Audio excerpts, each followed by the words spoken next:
Olá pessoal, na aula de hoje nós vamos continuar falando sobre medidas quânticas, dando procedimento ao que foi feito na aula número 4. Inicialmente, eu quero falar sobre o princípio da incerteza de Heisenberg, que é talvez o conceito mais famoso da mecânica quântica, conhecido pela maioria das pessoas. E esse conceito tem tudo a ver com a teoria de medidas. Eu vou apresentar o princípio da incerteza de um ponto de vista formal, como a gente vem fazendo, vem desenvolvendo a mecânica quântica. Não é o ponto de vista original, a forma original com que o Heisenberg apresentou o princípio da incerteza em 1926, mas vai ser uma coisa mais formalizada. Originalmente, em 1926, o Heisenberg apresentou o princípio de incerteza baseado na teoria ondulatória da matéria, né? Que era o nascimento da mecânica quântica, vinha com a ideia de que as partículas elementares tinham um comportamento ondulatório. Isso tinha muito a ver com a teoria, né, de de Broglie. E Heisenberg se baseou no seguinte fato: se você tem uma onda periódica se estendendo por uma dada direção, quanto mais essa onda se repetir, mais você tem, digamos, precisão no comprimento de onda, né? Você tem um certo comprimento de onda aqui, aqui, aqui. Para que você tenha realmente uma boa precisão nesse comprimento de onda, você precisa com que essa onda se estenda por um longo intervalo de espaço. E pelo princípio lá do de Broglie, o momento de uma partícula ele estava vinculado com o comprimento de onda através dessa equação. Essa foi a tese de doutorado do de Broglie. Então, quanto maior precisão, por essa equação, quanto maior precisão que você tem no comprimento de onda associada à matéria, associada às partículas, mais precisão você vai ter em relação ao momento linear dessa partícula.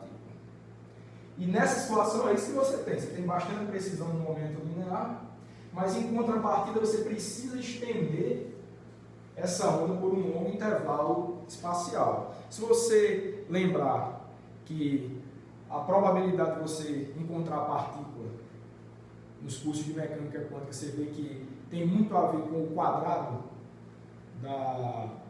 da função de onda, o módulo quadrado da função de onda. Então, se a função de onda se estende por um longo intervalo de espaço, a função módulo quadrado também vai se estender por um longo intervalo e, consequentemente, a probabilidade de você encontrar a partícula se estende por um grande intervalo. Então, você tem uma grande incerteza em relação à posição da partícula. Então, nesse caso aqui, desse tipo de onda, por exemplo, você teria grande precisão no comprimento de onda, que tem a ver com grande precisão no momento da partícula, no momento linear da partícula, mas em compensação você perde precisão em relação à posição da partícula. Por outro lado, se você tem uma onda desse tipo aqui, você tem uma onda bem mais concentrada espacialmente, vou chamar esse eixo X, tá? Espacialmente, do que esse exemplo de cima. Isso quer dizer, pelo argumento que eu falei, que a probabilidade de você encontrar a partícula é não nula no intervalo muito mais estreito de espaço. Então, nesse caso aqui, você tem um estreitamento nas regiões prováveis de encontrar a partícula. Em contrapartida, um pulso ondulatório como esse, você não tem grande precisão sobre o comprimento dessa onda. O comprimento dessa onda. Tá? O comprimento de onda você não tem repetição nenhuma aqui, então você perde essa precisão. E aqui um pulso, se você pensar na teoria de Fourier, um pulso ondulatório ele é formado por uma combinação linear infinita de várias ondas com diversos comprimentos de onda respectivos. Então, um pulso como esse é uma combinação de várias possíveis ondas periódicas com diferentes comprimentos de onda associados. Então, nesse caso aqui, quando você começa a ganhar precisão na posição da partícula, por esse argumento também você perde precisão no comprimento de onda e, consequentemente, no momento linear. Então, você tem uma relação de troca. Você paga um preço pelo fato de ganhar precisão na posição, você perde precisão no momento e vice-versa. É o preço que se paga. Isso é uma coisa que não é uma limitação experimental, não tem a ver com a qualidade do laboratório em que essas medidas estão sendo feitas, de posição, de velocidade, do momento da partícula, mas é um limite imposto pela natureza. Isso foi descoberto pelo Heisenberg. Os argumentos que ele usou foram mais ou menos esses, e a equação que ele apresentou por uma análise mais quantitativa foi que o erro na posição da partícula vezes o erro na quantidade de movimento teria que ser maior ou igual a h cortado sobre 2, h cortado é a constante de Planck, como a gente sabe. Então você tem um limite inferior para o produto dessas incertezas. Em outras palavras, quer dizer que não dá para você conhecer a posição e o momento linear de uma partícula simultaneamente. Esse talvez o enunciado mais famoso do princípio de incerteza de Heisenberg. Isso ele apresentou no artigo dele, ganhou o prêmio Nobel por essa razão. Mas o que a gente vai ver aqui vai ser o princípio da incerteza de um ponto de vista mais formal, mas que leva a uma conclusão como essa. Mas vai ser mais geral do que isso aqui. É a forma mais moderna de entender o princípio da incerteza. Então vamos lá.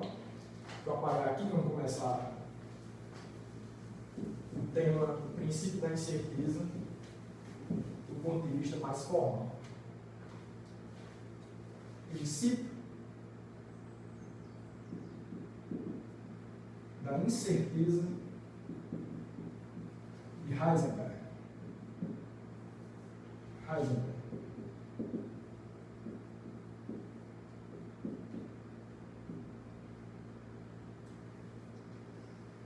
Então, a gente vai começar da seguinte forma. Sendo A e B dois operadores hermitianos,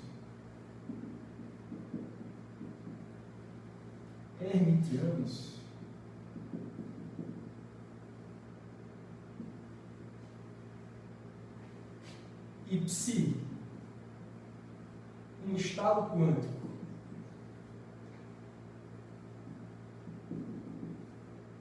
qualquer, tá pessoal? Se um estado quântico qualquer,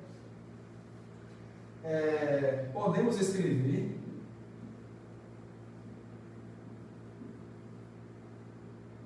a seguinte coisa. Olha, eu vou escrever isso aqui, ó. Eu quero fazer o produto interno de psi com o vetor resultante da aplicação de A vezes B no próprio psi. Dois operadores hermitianos, um produto, aplicando no psi, produto interno com psi. De forma mais geral, isso daqui é um número complexo. É um produto interno, então tem que dar um número complexo. Então eu vou chamar esse número complexo x mais y, onde x é a parte real desse número complexo e y é a parte imaginária. Isso a gente pode fazer. Por outro lado, a gente tem o seguinte, que o produto interno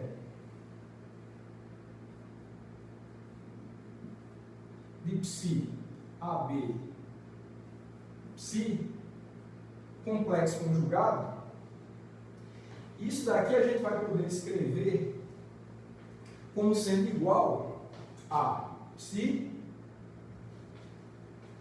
Eu vou tomar o adjunto desse produto AB, a gente sabe que dá B adaga A adaga, aplicado em psi. Só invertir aí a ordem do produto interno. E pelo fato desses dois operadores serem hermitianos, isso daqui vai ser igual a psi. Se B e A são hermitianos, você vai poder escrever como B vezes A. Psi. E isso daqui é igual, note que isso daqui é o complexo conjugado desse. Então, isso daqui vai ser simplesmente o complexo conjugado desse número aqui, que vai ser x menos y. Então, essas duas coisas são verdadeiras. Então, o que a gente pode fazer é o seguinte, ou seja, a gente pode calcular agora o produto interno de psi com um vetor que é dado pela aplicação do operador de comutação entre A e B aplicado em psi. Esse operador a gente já sabe quem ele é. Isso daqui a gente só lembrando, isso é AB menos BA. E por esses dois resultados aqui, esse e esse aqui, esse resultado aqui, a gente vai subtrair o resultado desse com o resultado desse. Ó, você tem aqui AB, se você fizer menos BA, essa conta você pode fazer, isso daqui dá, vou fazer mais com mais detalhe, então vai ser psi AB menos BA, psi. Então, por essa relação que a gente está, por essas duas relações que a gente mostrou aqui, isso vai ser igual a subtrair esse resultado aqui desse. Então, isso vai ser igual a 2i y.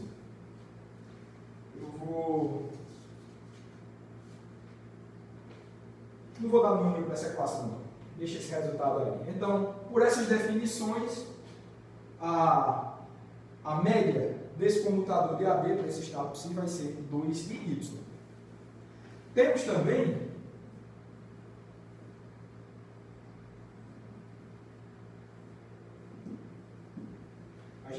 a seguinte coisa.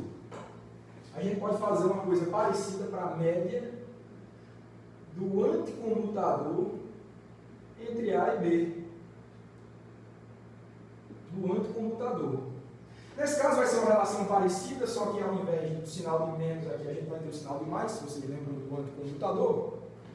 Então, para esse caso específico, a gente só tem que somar esse resultado com esse. Então, isso daqui vai ser igual a 2x. Então, encontramos dois resultados com base nas definições que temos mostrado. Certo, então, esses resultados fornecem a seguinte coisa. A gente pode somar esses dois valores esperados e fazer o seguinte, ó, se você tiver psi AB, A comutador com B, média do comutador de A e B, mais média do anticomutador de A com B,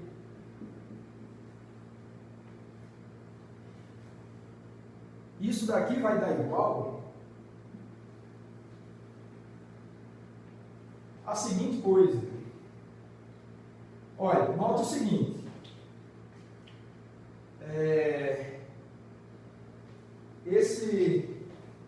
Essas duas coisas aí, se a gente tomar o módulo quadrado delas, vamos fazer isso aqui, ó.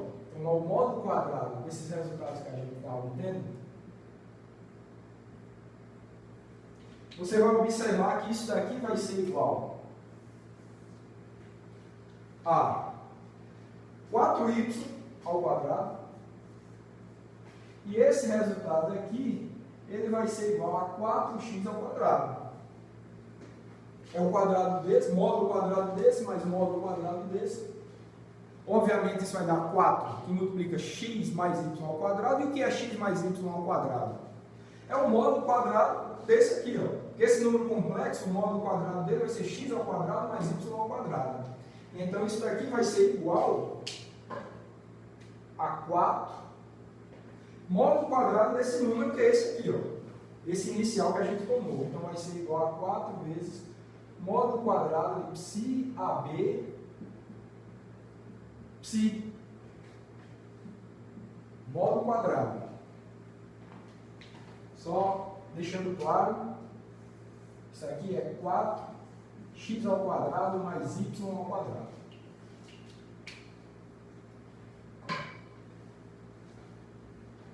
Certo.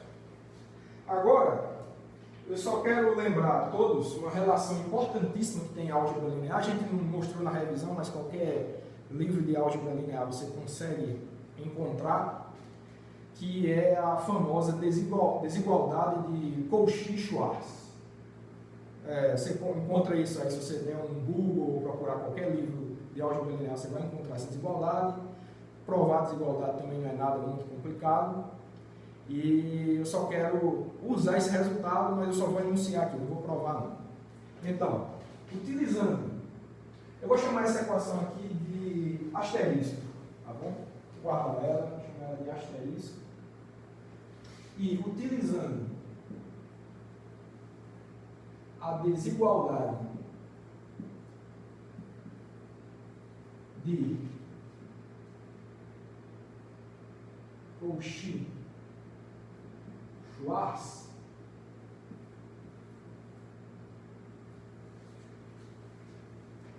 temos, antes de dizer temos, vamos ver só lembrar o que é que diz a desigualdade. Ela diz o seguinte: num espaço vetorial complexo como esse que a gente está trabalhando aqui, o módulo ao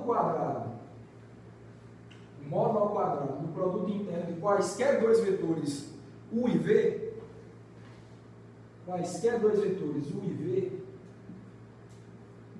módulo quadrado, isso daqui é menor ou igual, ao produto interno de U com U vezes o produto interno de V com V. Essa é a desigualdade de Cauchy-Schwarz. O módulo quadrado desse produto interno de U com V é menor ou igual a o produto interno de U com U vezes o produto interno de V com V. Tá?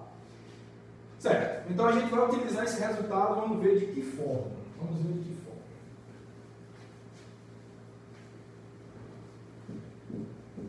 Como que essa desigualdade ela pode ser aplicada nesse nosso contexto aqui. Eu vou apagar esse resultado aqui, esse lado do quadro também, vou ficar só com esse.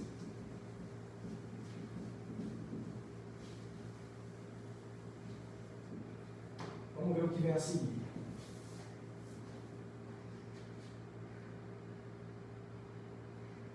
Então, utilizando essa desigualdade de Cauchy-Schwarz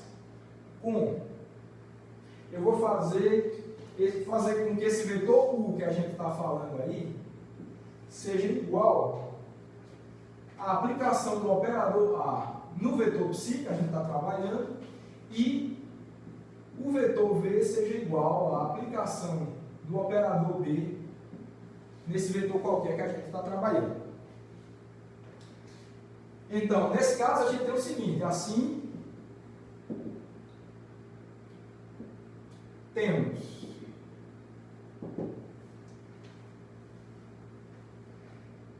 o módulo quadrado de U com V vai poder ser escrito dessa forma aqui, ó.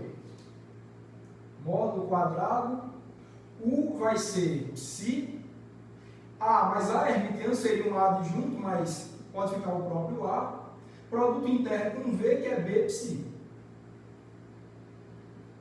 B psi, então fica assim, no módulo quadrado. Essa parte corresponde a essa daqui. E isso vai ser menor ou igual ao restante. Produto interno de U com U, então vai ser psi. U vezes vai ser ao quadrado psi, vezes a outra parte que é psi B ao quadrado psi. Essa aqui é a parte do produto interno de V com V.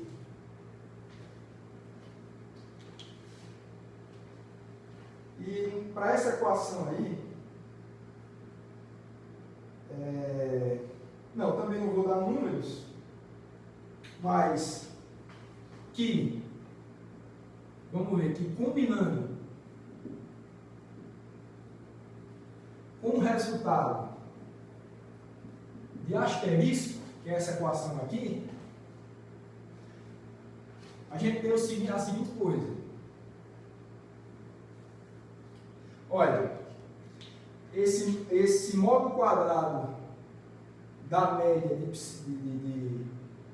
valor esperado de AB, ele também está nessa equação. Então eu vou explicitar esse módulo quadrado aqui nessa equação e vou botar nessa desigualdade aqui.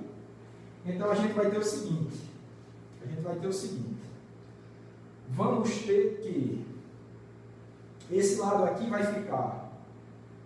Eu vou botar esse 4 dividindo esses dois termos, então vai ficar 1/4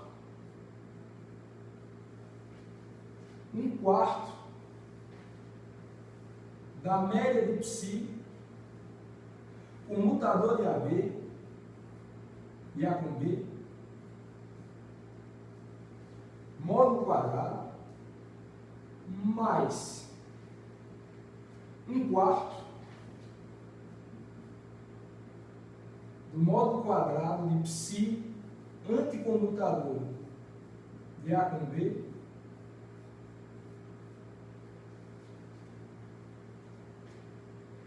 então, isso é esse trecho aqui, e isso continua menor ou igual, vou continuar aqui embaixo, menor ou igual a média de A ao quadrado vezes a média de B ao quadrado. Tá? Utilizando este resultado e esse aqui. É isso que a gente encontra.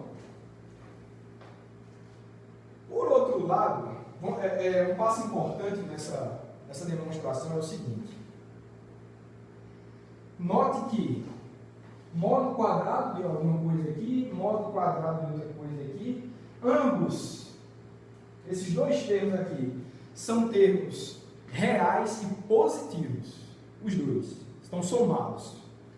E se a soma desses termos reais e positivos é menor ou igual a isso, se eu jogar fora, se eu dispensar esse termo aqui, por exemplo, tá? Vamos dispensar. A desigualdade continua sendo verdade.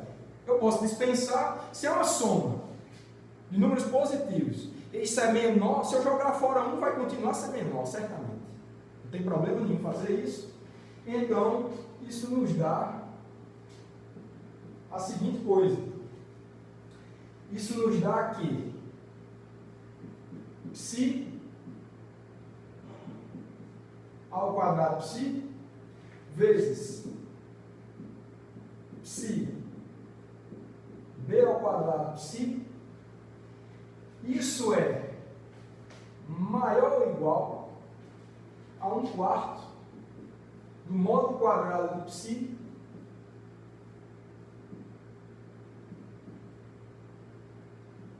aplicando o comutador de número psi. Módulo quadrado desse número. Ficou só com isso, porque a gente jogou esse termo fora. Isso era verdade, mas isso aqui continua sendo verdade. Não tem problema. E essa equação aqui, ela é importante aqui para a demonstração, eu vou chamar ela de jogo da velha. Bom, vamos continuar. Agora a gente vai fazer a seguinte coisa. Eu falei para vocês que no início, esses operadores A e B, eles são operadores hermitianos. E agora eu quero vincular, não disse que são observáveis, não falei que são observáveis, são hermitianos. Tudo que a gente usou para desenvolver isso aqui, que aqui A e B são hermitianos. Agora eu vou querer vincular A e B, os operadores A e B, com dois observáveis, C e D, da seguinte forma. Vamos ver. Fazendo esse operador hermitiano igual a um operador C menos a média de C, esse eu estou querendo dizer para vocês que é um observável. Isso é um operador hermitiano que vai ser igual a um operador menos um número que é dado pela média dele. Então, isso aqui também, obviamente, é um operador. Eu posso aplicar no estado, vai ser um operador aplicado no estado, vezes a média desse operador para aquele estado, vezes o próprio estado. Então, é um operador. Essa subtração aí é um operador do mesmo jeito, não tem problema nenhum. E da mesma forma, e fazendo também B, esse B que a gente vem trabalhando, que é hermitiano, igual a um operador D, que também é outro observável, e eu vou fazer a mesma estrutura, menos a média de D, a gente tem a seguinte coisa, eu quero agora estudar o comutador, eu fiquei com esse comutador sobrando aqui, eu quero estudar, fazendo essa consideração, o que é que acontece com o comutador de A com B, em termos de C e D. Vamos ver o que é que acontece. Então, a gente tem que o comutador de A e B,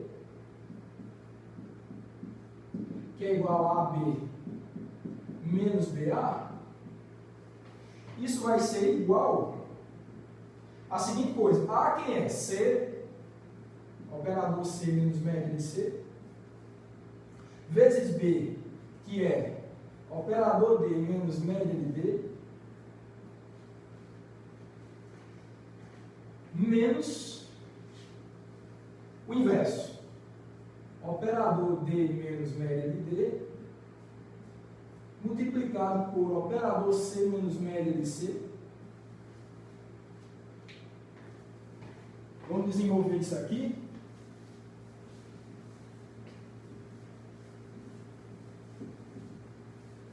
E ver o que é que dá. Eu quero expressar esse comutador de A com B em função desses observáveis C e D. Vamos ver o que é que nos dá. Então é só fazer essa multiplicação. Então isso aqui vai nos dar o seguinte. C, operador C, vezes operador D, menos operador C vezes média de D, menos média de C, menos média de C, operador D, menos com menos fica mais, média de C vezes média de D. E agora, menos a parte de baixo, que vai ser menos operador D vezes C, menos operador D vezes média de C, menos média de D, menos a média de D, vezes operador C, mais média de D, média de C. Eu só vou lembrando que é menos isso tudo, né? Então eu vou botar um parênteses bem grande aqui para a gente fazer essa conta. Agora é só ver se alguém vai cancelar, e vai cancelar bastante, muitos termos, né? Então isso daqui vai ser igual, ó, CD menos DC, não necessariamente, esses caras comutam, a gente não falou isso, são observáveis, mas não necessariamente comutam, então vai ficar, eu vou permanecer CD menos DC, isso não garante que seja zero, não falei que eles comutam, e em geral não comutam, né? Certo, então nesse caso aqui, ó, você tem o operador C vezes o número, menos com menos dá mais, o mesmo operador C vezes o mesmo número, então esse termo cancela com esse. Aqui, mesma coisa, você tem menos esse número que é a média de C vezes D, aqui você tem mais a mesma coisa, então cancela. E aqui você tem esse produto de média de C com média de D, positivo aqui e negativo aqui, então esses dois se cancelam, então você só fica com isso. Então, o que é que você conclui? Que o comutador de A com B, dada essa atribuição, isso vai ser igual a exatamente o comutador de C com D. É o comutador de C com D. Então, nesse caso, com essa mudança, a gente tem esse resultado. Se a gente quer utilizar esse resultado aqui na equação jogo da velha, eu quero mudar, expressar essa equação jogo da velha em termos dos observáveis C e D, então a gente vai fazer a seguinte coisa. Assim, expressando jogo da velha em função de C e D, a gente tem o seguinte. Olha, esse A, aqui ele está ao quadrado. Então você tem que fazer o quadrado desse cara aqui, dessa subtração. Agora note que isso aqui é um desvio. Ó. Isso aqui é um desvio dos valores de C em relação à média. Então, quando botar aqui, vai ser um desvio quadrático médio. Que é isso? É a variância. Isso é a variância. Então você vai ter a variância do operador C. Mesma coisa com o caso de B, que é outro desvio. B é outro desvio, então isso vai ser vezes a variância do operador D. Isso vai ser maior ou igual que 1/4 do módulo quadrado de psi. Comutador de A com B, eu vou utilizar esse resultado, que vai ser comutador de C e D.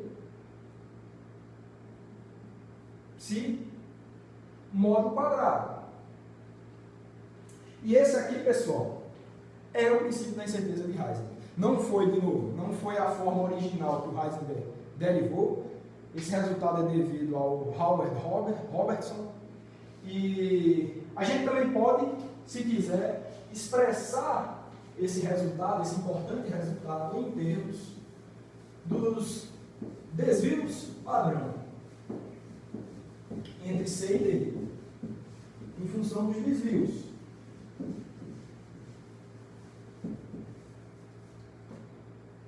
Então, se você quiser, lembrando que o desvio padrão é a raiz quadrada da variância, então podemos também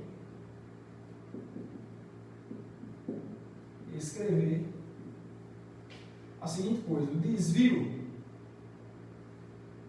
de C vezes o desvio de D é maior ou igual que 1/2 vai ficar, e a gente tira aquele quadrado, vai ficar um módulo de psi comutador de C com D psi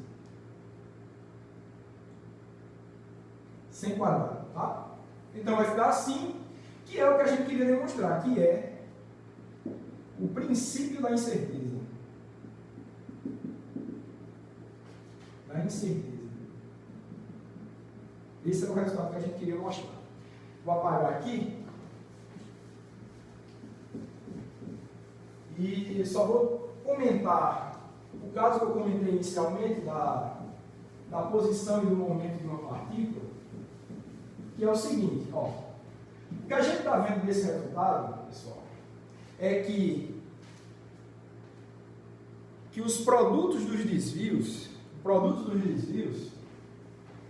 ele pode ser nulo se os dois observáveis, os operadores desses observáveis, eles comutarem. Se comutarem, que é o que a gente diz em mecânica quântica, que são operadores compatíveis, se o comutador desses operadores for nulo, é possível que você tenha simultaneamente desvios nulos para as medidas desses observáveis. Então, caso esses operadores comutem, os observáveis podem ser conhecidos com absoluta precisão simultaneamente. Como a gente viu no início, não é o caso da posição e do momento.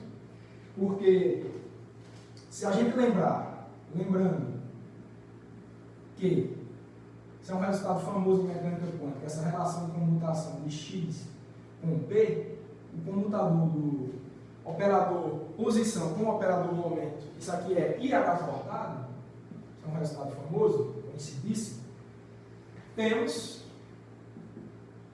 A gente tem o seguinte, ó, fazendo o X, C, o operador C sendo o operador posição e o operador D sendo o operador momento, a gente vai ter que o desvio da posição vezes o desvio do momento é maior ou igual a 1/2 vezes o módulo da média de comutador de x com p.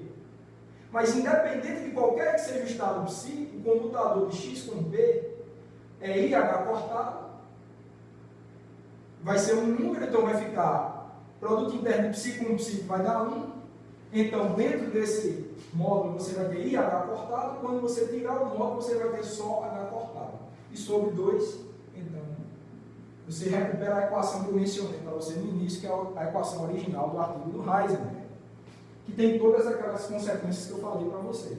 Heisenberg derivou de maneira mais fenomenológica, aqui está a derivação formal. Mas note que esse é um caso particular de aplicação dessa equação mais geral. Você pode aplicar isso aqui, por exemplo, para operadores de spin, e você mostra, se você colocar aqui spin numa direção, projeção de spin na direção x, projeção de spin na direção y, você vai ver com esse estudo, pelo fato desses operadores não comutarem Sx e Sy, por exemplo, você vê que você não tem como conhecer o resultado de medidas de projeções ortogonais de spin simultaneamente. Então é outro resultado que você tira da mesma equação.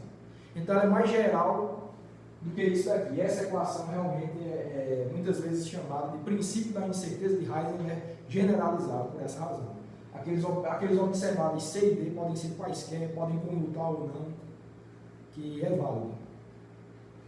E só para lembrar, falar um pouco de experimento, né? Um resultado conhecidíssimo aí da óptica, que é a difração da luz, né? Um exemplo.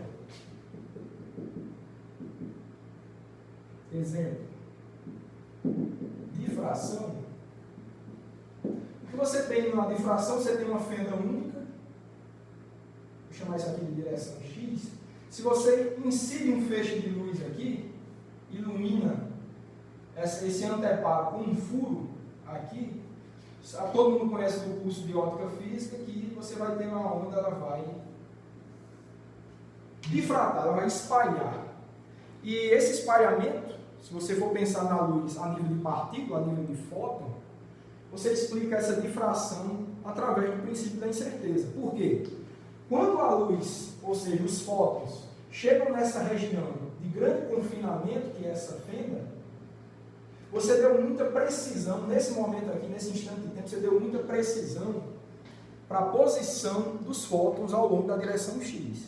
Quando você estreita demais o desvio, o erro, na posição dos fótons, para você manter essa desigualdade, é necessário que o momento conjugado, ou seja, o momento linear dos fótons na direção X, eles tenham um erro muito grande. Eles passem a assumir valores cada vez mais aleatórios. E o que é que isso quer dizer? Quando você confina demais a posição dos fótons, eles começam a ganhar um momento transversal quase que aleatório aí, vai começando cada vez mais a ocupar uma gama, um intervalo muito grande de momentos lineares, e isso quer dizer difração. Os fótons começam a poder ser espalhados numa região grande, você detecta isso no anteparo e vê que esse espalhamento, que é a difração, existiu. Então você interpreta dessa forma a nível de fóton, através do princípio da incerteza de Heisenberg. Então esse é o resultado que eu queria falar para vocês sobre o princípio da incerteza, um resultado importantíssimo. E a maneira mais moderna de você interpretar isso é realmente pensando, se você pensar num ensemble, um grupo muito grande de partículas, todas preparadas no estado psi, se você faz uma estatística de medidas, várias medidas para alguns elementos desse grupo, de posição, faz medida de momento, quando você pega a estatística, o desvio padrão dessas estatísticas de posição e de momento, elas têm necessariamente que seguir, que cumprir aquela desigualdade. Então, de novo, é uma lei fundamental da natureza, não tem a ver com erro de medida, incompetência do físico experimental, nada disso. É uma limitação imposta pela natureza, o princípio da incerteza de Heisenberg. Tá? Então, agora, fechando essa parte, isso tem a ver com medidas projetivas, como eu falei na última aula.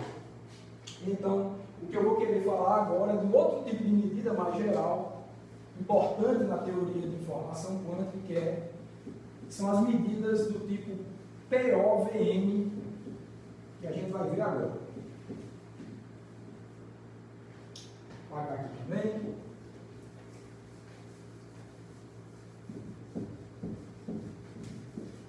Medidas POVM. Vou apagar aqui tudo. Fala de outra coisa.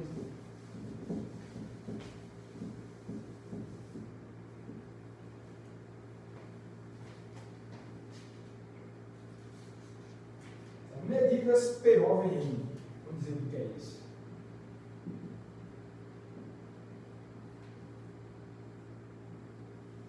Olha, pessoal, POVM significa Positive, é uma sigla em inglês, é Positive Operator Valued Measurement.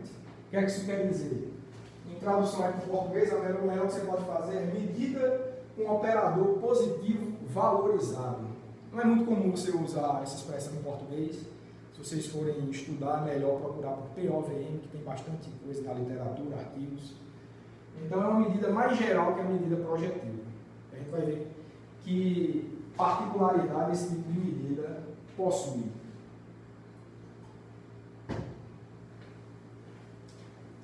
Bom, para a gente pensar nesse tipo de medida, a gente tem que pensar no seguinte. Geralmente, a gente estabeleceu o postulado da medida.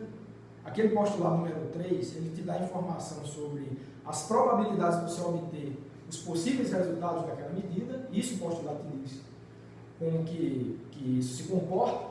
E te diz também qual é o estado do sistema após aquela medida. Então, duas informações importantíssimas que o postulado 3 nos diz. Mas em muitos casos reais, casos de laboratório, a gente mede um sistema físico e o destrói. A gente não tem nenhum estado depois da medida. Que exemplo é esse? Quando a gente vai detectar um fóton, a gente detecta, por exemplo, a posição de um fóton, um detector, um fotodetetor, e esse fotodetetor ele absorve aquele fóton e você não tem mais acesso àquele fóton. Então não faz nem sentido mais você falar de estado do fóton pós-medida. Você perdeu aquele fóton. Não tem mais. Tudo que você tirou daquilo ali foi a probabilidade de medir aquele fóton naquela posição onde estava o seu fotodetetor. Mas você perde o fóton. E se você perde o fóton, não faz mais sentido, lembrando do postulado 3, você falar de qual é o estado da partícula, desse fóton, após a medida. Você perdeu, você não tem acesso mais a ele. Não interessa mais você comentar sobre o estado do fóton. Então, para esse caso específico, você pode relaxar aquela parte do postulado 3. Não precisa se preocupar qual é o estado do fóton após a medida, porque você não o tem. Você perdeu aquele fóton. Então, nesse caso específico, você pode restringir o postulado 3 somente àquela parte que fala sobre as probabilidades de você medir o teu sistema quântico naquele possível resultado, M. Era os operadores M de M, naquele possível resultado de um M minúsculo. É só voltar na aula 4, está lá. Então, vamos ver isso. Então, POVM é justamente um tipo de medida mais geral, em que você pode ignorar qual é o estado do sistema após medida. Você relaxa aquilo. Se você abandonar aquela parte, o que de interessante você pode tirar ainda daquele postulado? Então é basicamente isso que o tipo de medida POVM nos dá. Então, só para a gente lembrar do postulado 3, temos que P de M, probabilidade de medir um dado resultado M, é dado por psi, M adjunto, vezes M de M, psi. É isso que diz o postulado 3. E, pelo que eu estou falando para vocês, essa é a única coisa que a gente vai se pegar agora. É a única coisa, porque realmente a parte do pós-medida não interessa mais. Então, para o caso de medida POVM, a única informação que o postulado 3 nos dá de interessante é isso daí. O resto não vai interessar mais. Então, se a única informação interessante é essa, né, então a gente tem a liberdade de fazer o seguinte. Vamos definir um operador E de M igual igual a esse produto aqui, M adjunto vezes M. E eu não sei muito os números, como é que estão aí das equações, eu vou dar um número, pelas minhas notas, é o número 60. Se não estiver seguindo a ordem, vocês me perdoem aí, mas pelo menos para a gente manter uma certa regularidade para mencionar as equações. Tá, então vamos definir esse operador LM como sendo esse produto. Nesse caso, a gente, para manter fidelidade ao que diz o postulado 3, ele tinha lá, se você lembrar, que tem uma relação de completeza envolvendo esses operadores M. Então, traduzindo em termos desse novo operador M, então a gente vai ter o seguinte, a relação de incerteza para esse caso vai ficar somatório de M igual a identidade. Porque lá era justamente esse produto aqui que fazia parte da composição da relação de completeza. Tá. Então, já que a gente está fazendo essa definição, só precisa se preocupar com essa parte do postulado e está fazendo essa definição, o que a gente pode fazer é esquecer um pouco esses operadores M. A gente não precisa deles, a gente só está tratando dessa parte aqui, então vamos estudar o postulado 3 somente em termos desses operadores EM. É assim que a gente trabalha com essa teoria de medida POVM. Então, a partir de agora, a gente só vai se preocupar mais com esse operador. A gente pode fazer isso de novo, porque a gente abandonou a noção de estado pós-medida. E só para dar nome a essas coisas, né? Fazendo essa definição aqui, cada possível resultado da medida tem associado a ele um índice Mzinho, esse Mzinho aqui, então você vai ter um conjunto de operadores LM, cada um vinculado a um possível resultado daquela medida que você está trabalhando. E a esse conjunto de operadores LM a gente chama de conjunto POVM ou grupo POVM. É ele que vai compor a sua medida. Certo? Então, só para a gente dar um resultado interessante, por que esse POVM é interessante? A gente vai resgatar uma coisa interessante que a gente viu na aula passada, que é possível distinguir estados ortogonais, mas não é possível distinguir estados não ortogonais. Vamos ver como é que... Vamos estudar de novo esse caso para o caso de medida POVM. Eu vou logo adiantar o resultado, que é interessante, que é para falar logo para vocês a importância desse tipo de medida, que para esse tipo de medida, probabilisticamente é possível você distinguir estados não ortogonais. Isso não viola o que eu falei anteriormente na aula passada, não. Lá diz que é impossível você distinguir com 100% de certeza um grupo de sistemas em que está composto por estados não ortogonais entre si. Aqui a gente vai ver que é possível distinguir com certeza uma pequena parcela desse grupo grande. Na maioria dos casos você não vai conseguir distinguir, mas com esse tipo de medida, com essa restrição aí que a gente está fazendo, em alguns casos a gente consegue distinguir probabilisticamente estados não ortogonais. Então, distinção de estados, vamos tratar desse caso de distinção de estados não ortogonais.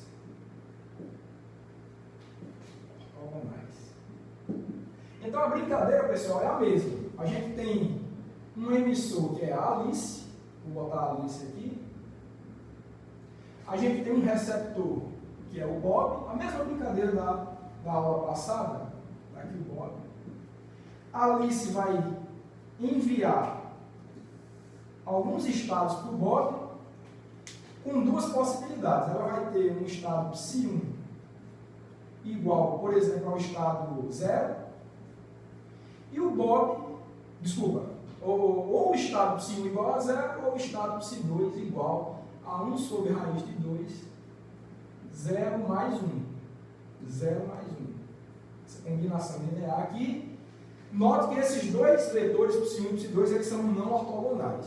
Pelo que a gente viu na aula passada, não dá para Bob distinguir isso, de jeito nenhum. Mas agora a gente vai ver que com esse tipo de medida é possível que ele distinga probabilisticamente. Vamos ver como é que isso acontece.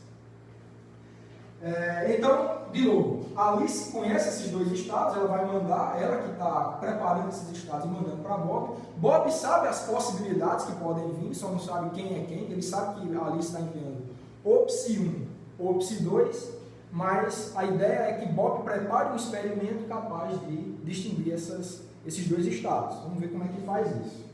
Então, considere o POVM. Quem é o POVM? É o aparato que Bob vai preparar, composto dos seguintes operadores POVM. Então, considere o POVM composto de um operador E1 igual a raiz de 2 dividido por raiz de 2 mais 1, que multiplica esse projetor 1, você vai ter um operador E2 dado por raiz de 2 mais 1, que multiplica 0 menos 1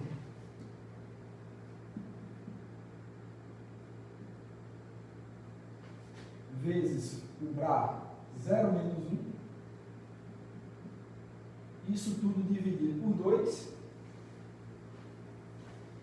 E agora, por último, a gente vai ter um E3 igual a I de identidade menos E1 menos E2. Certo? Então, vamos supor que Bob prepare um experimento cujos operadores vinculados são esses três. Bom, pessoal, por que esses aqui especificamente? Porque eles satisfazem a condição de POVM. Quais são as condições de POVM? Só existem duas. Você tem que respeitar isso daqui, ou seja, que cada um desses elementos, esses operadores ele tem que ter essa forma de produto de M adjunto vezes M.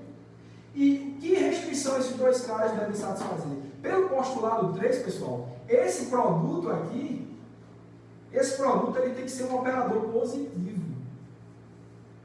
Quem esqueceu o que é um operador positivo, está lá na primeira aula. Operador positivo.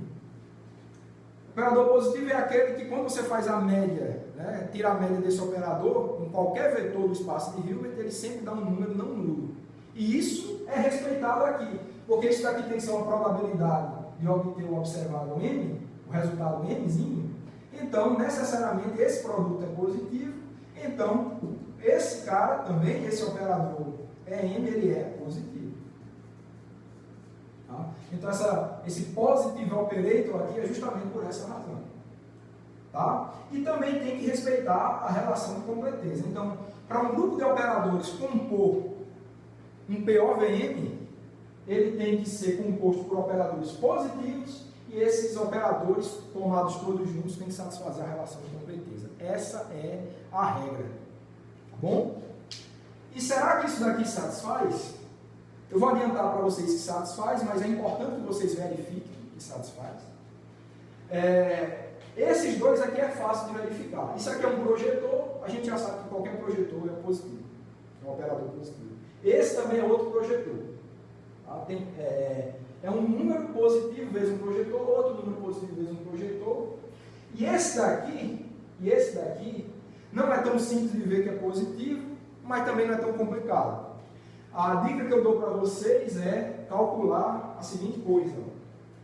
Vou só dar essa dica aqui. Lembrando que isso daqui está atuando no espaço vetorial de qubit. A gente vai ver, mas é um resultado conhecido. Um qubit geral, ele tem essa cara aqui, ó. Um cosseno de θ sobre 2, 0, mais E de φ, seno de θ sobre 2, 1. Isso aqui é o bit geral. Então, a dica que eu dou para vocês para verificar que isso daqui é positivo é você fazer esse produto interno aqui e mostrar que isso aqui é sempre maior ou igual a zero. E você mostra. Esse θ, lembrando, está lá na esfera de Bohr, esse θ varia entre 0 e π, e esse φ entre 0 a 2π.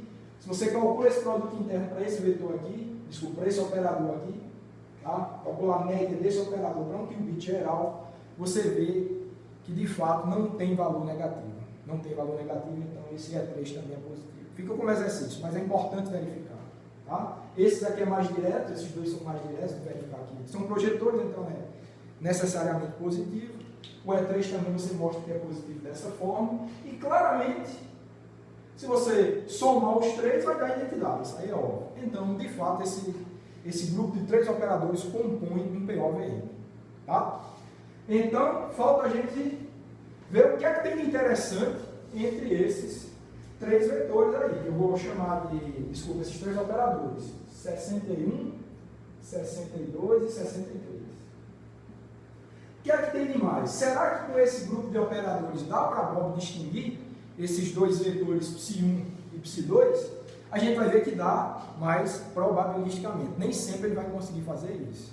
Mas o interessante é que ele vai, quando ele puder afirmar que Ψ1 é Ψ1, ele vai afirmar isso com certeza. Ele não vai se enganar. Em alguma parcela das medidas, ele vai identificar Ψ1 e Ψ2 sem engano nenhum. Mas também vai ter uma grande parcela em que ele não vai poder dizer nada. Mas, diferentemente das medidas projetivas, você pode, em algumas situações, distinguir esses 2 estados não ortogonais sem engano. Tá? Então, essa característica não é aplicada a operadores, a medidas projetivas. Só o POVM tem essa característica. Vamos ver como. Vamos ver como. Olha aqui. Então, não é difícil a gente ver que isso é verdade. Então, vamos supor que a Alice envia um estado Ψ1 para o Bob. Vamos supor isso. Nesse caso, quando o Bob calcular a probabilidade de dar o resultado 1, e o que é isso? Vai ser a média de Ψ1, E1, Ψ1. Quando você fizer esse, e lembrando que Ψ1 é o estado 0, quando você fizer esse valor médio aqui, isso vai dar 0. Isso vai dar 0. Certo? Então, se dá 0 para Ψ1, o que é que isso quer dizer? Se em algum determinado momento das medidas de Bob, ele conseguir obter um valor não nulo, ele conseguir obter um resultado n igual a 1, ou seja, se ele obtiver n igual a 1, isso significa que o estado enviado por Alice é Ψ2, porque Ψ1 tem probabilidade 0. É isso que acontece. Tá bom? Então, se ele conseguir registrar a medida n igual a 1, então ele tem certeza que o estado enviado por Alice só pode ter sido esse outro aqui, Ψ2. Tá? Então, é essa a característica. Por outro lado, se Alice enviar um Ψ2 e Bob, vamos ver o que é que acontece para esse caso que a Alice envia um Ψ2, qual a probabilidade dela medir n igual a 2? Vai ser o quê? Nesse caso que a Alice enviou um Ψ2, vai ser Ψ2, E2, Ψ2. Isso daqui, se você for fazer a conta, Ψ2, essa combinação linear, não é difícil ver. Quando você fizer esse valor esperado aqui, vai dar 0 também, pessoal. Vai dar 0. Vai dar 0. Então, o que aqui Bob pode concluir? Caso ele meça, de fato, o resultado n igual a 2, por essa informação aqui, se ele conseguir registrar uma medida de n igual a 2, necessariamente a Alice enviou para ele um estado Ψ1. Porque o estado Ψ1 estaria dando nulo aqui, que é o mesmo caso desse aqui, inverso desse aqui. Tá? Então, Se Bob mede M igual a 1, necessariamente por causa disso, ele sabe que aquele estado medido foi um psi2. Se ele mede P2, M igual a 2, necessariamente, um M igual a 2 não nulo, né? Se ele mede, registra esse resultado M igual a 2, ele tem certeza que aquele é o estado psi1, e lembrando, psi1 e psi2 são vetores não ortogonais. Aí você pode pensar também, e o caso em que ele registra E igual a 3? M igual a 3, desculpa. O caso que ele registra M igual a 3. No caso em que ele registra M igual a 3, ele não pode dizer nada. Ele não pode distinguir quem é psi1 nem psi2, porque nesse caso específico, tanto se ali se enviar psi1 ou psi2, daria valores esperados, probabilidades não nulas para o resultado M igual a 3. Então, registrar um M igual a 3 não dá para ele dizer nada. Mas em alguma parcela dessas medidas ele vai registrar M igual a 1, aí vai saber que é psi2. Alguma parcela vai registrar M igual a 2, vai saber que é psi1. Então, por isso que eu falei, probabilisticamente ele vai ser capaz de dizer que uma hora foi psi1 e outra hora foi psi2, e esses são estados não ortogonais. Então tá aí, pessoal, a importância do tipo de medida POVM. Esse tipo de medida é realizado em laboratório, é um resultado conhecido em informação quântica, importantíssimo. Então ele tem esse charme que te dá essa possibilidade que as medidas projetivas não dão. E isso vem, de novo, pelo fato de você ter podido abandonar aquela informação sobre o resultado pós-medida. Quando você perde o seu sistema após a medida, você se restringe àquela regra lá de só se interessar pelas probabilidades dos resultados, e isso te leva à noção do POVM, e do ponto de vista experimental tem essa riqueza de você probabilisticamente poder identificar estados não ortogonais sem engano. Isso que é importante.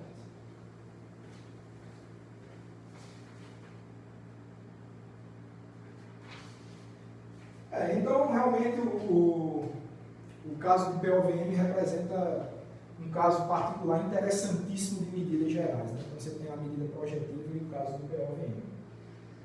Ok, pessoal. Então, para não me estender muito na aula de hoje, eu vou interromper a aula aqui. Na próxima aula eu devo falar de fase, conceito de fase global e fase relativa, que é um conceito que eu já vim comentando com vocês, e devo falar também sobre o conceito de sistemas compostos, importantíssimo na teoria de informação quântica. Ok? Então eu espero vocês na próxima aula.